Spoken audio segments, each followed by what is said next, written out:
Level 1. The Associate. You're 18 years old in South Brooklyn. You work at a local meat market unloading delivery trucks. Your hands are always freezing. You make $400 a week. It's barely enough to help your mother pay rent. Across the street is a social club. The windows are blacked out. You see men walking in wearing $2,000 suits, driving leased Cadillacs, smoking cigars at 200 p.m. on a Tuesday. They don't clock in. They don't unload trucks. They own the neighborhood. One day, one of them waves you over. He hands you a brown paper bag and an address. Give this to Tommy at the body shop. Don't look inside. You don't ask questions. You walk 3 blocks, hand over the bag, and walk back. The man peels a crisp $100 bill off a roll and flicks it to you. You just made a quarter of your weekly paycheck in 10 minutes. You're an associate now. You aren't in the family. You aren't protected. You're disposable. For the next 2 years, you do the grunt work. You collect envelopes from illegal sports bookies. You move stolen flat-screen TVs out of the back of vans. You keep your mouth shut. You start making $1,000 a week. You buy a nice watch. You think you're a gangster, but you're really just a buffer, the guy who goes to jail if the cops show up, so the real guys don't have to. Level 2, the earner. You're 24. You realize that breaking legs on the street is for idiots. The real money is in the system. You get close to a capo who runs the construction rackets. He sets you up with a no-show union job. You are officially on the payroll as a site foreman for a high-rise project in Manhattan. You get a W-2. You get health insurance. You get an $80,000 a year salary. You never once step foot on the construction site. You use your free time to run a massive illegal gambling operation online. Servers based in Costa Rica, cash collected in New York. You pull in $20,000 a week. But here's the catch. You only keep half. Every Friday, you walk into the social club and hand a thick envelope to the capo. It's called kicking up. You are paying for the privilege of operating in their territory.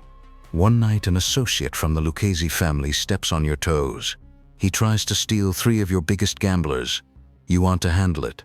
You want to beat him half to death in a parking lot. But you can't. He's connected to a made man.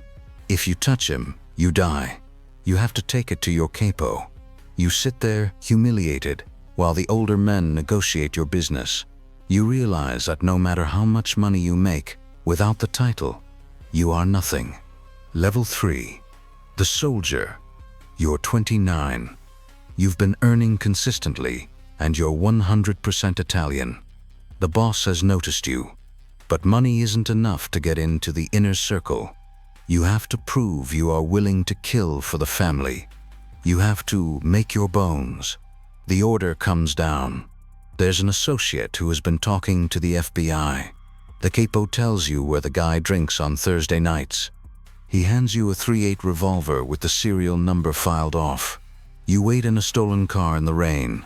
When the guy walks out of the bar, you step out. 2 to the chest, 1 to the head. You drop the gun in a sewer grate. You walk away. You don't run. You don't panic. You go home and eat dinner. A month later, you get a call. Dress nice. We're going to a meeting. They drive you to a basement in Staten Island. The boss, the underboss, and the consigliere are sitting at a table. They prick your trigger finger with a needle. They smear your blood on a paper picture of a Catholic saint. They light the picture on fire and place it in your cupped hands. You repeat the oath. May I burn in hell like this saint if I ever betray my friends. I am alive by the gun. I will die by the gun. You are a soldier now. A made man. You are untouchable. If anyone outside the family lays a hand on you, it's an automatic death sentence. You don't have to kick up as much money anymore. People respect you. When you walk into a restaurant, the owner clears the best table. But your life is no longer yours. If the boss calls you at 300 a.m. and tells you to murder your best friend, you do it without asking why. Level 4. The Capo. You're 38. You've proven you can lead. The boss promotes you to Kaporagine captain. You are given your own crew of 10 made men and 30 associates. You don't touch the street anymore. You don't carry a gun. You don't collect envelopes yourself. You are insulated. You run your crew out of the back room of an espresso cafe in Queens. Your men bring you problems, and you solve them. You control garbage hauling routes, union pension funds, and a massive prescription pill ring. You pull in $50,000 a week. But the FBI knows exactly who you are. They park surveillance vans across the street from your house.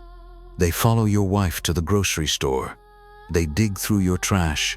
You never talk on the phone. You take the battery out of your cell phone before meetings. When you discuss business, you don't use names. You say that thing with the guy over there. You speak in whispers while the television blares in the background to beat the wiretaps. The paranoia sets in. You realize half your job isn't making money, it's staying out of prison. Level 5, the consigliere. You're 48. You're smart, calm, and you know the law better than most attorneys. The boss makes you his consigliere, the advisor.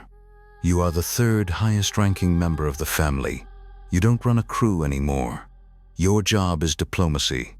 The Genovese family is threatening a war because one of your soldiers hijacked a truck full of cigarettes that belonged to them. A war means bodies in the street. Bodies mean the FBI cracks down, and everyone loses money. You arrange a sit-down at a neutral location, a diner in New Jersey. You sit across from their consigliere. You negotiate. You agree to pay restitution and split the profits of a new construction site. You stop a bloodbath with words. You also manage the family's legitimate businesses. You launder millions through real estate in Florida and casinos in Atlantic City. You ensure that when a soldier goes to prison, his wife gets a $2,000 envelope every week so she doesn't lose her house. You keep the machine oiled. You are making $100,000 a month, entirely washed and tax-free. Level 6, the boss. You're 58. The old boss dies of a heart attack. The commission, the governing body of the 5 families, approves your ascension. You are the Don. You control 200 made men and 1,000 associates. You dictate a multi-million-dollar underground economy. Your word is absolute law. If you nod your head, a man dies. But you are living in a golden cage. The RICO Act, Teketir Influenced and Corrupt Organizations Act, means the government doesn't need to catch you committing a crime. They just have to prove you gave the order. The FBI has a dedicated 30-man squad whose only job in life is to destroy you. You don't sleep in the same house 2 nights in a row. You only communicate through past notes that are immediately burned in an ashtray. You can't enjoy your millions. You can't buy a yacht or a mansion, because the IRS will demand to know where the money came from. You live like a ghost. You look at your capos and wonder which one is secretly wearing a wire to steal your throne. You trust absolutely no one. Level 7. The bust. It's 5:00 a.m. on a Tuesday. You're staying at a safe house in Long Island. The front door explodes off its hinges. Flashbangs blind you. 30 heavily armed FBI agents storm the bedroom. They drag you out in your pajamas in front of local news cameras. Operation Checkmate. It's a 150-page federal indictment. Extortion, money laundering, illegal gambling, and conspiracy to commit murder. You hire a $5 million defense attorney. You tell him to take it to trial. You're confident. You never touched a weapon. You never spoke on a phone. They have no physical evidence. Then comes day 3 of the trial. The side doors of the courtroom open. The prosecution calls their star witness. It's your underboss, the man who stood up at your wedding, the man whose children you baptized. He walks to the stand, refuses to look you in the eye, and points his finger at you. He flipped. He had been wearing a wire in his wristwatch for 3 years to avoid a 20-year drug sentence. He has hundreds of hours of muffled, coded conversations, and he translates every single one of them for the jury. He tells them about the murders. He tells them about the money. Omerta, the code of silence, is dead.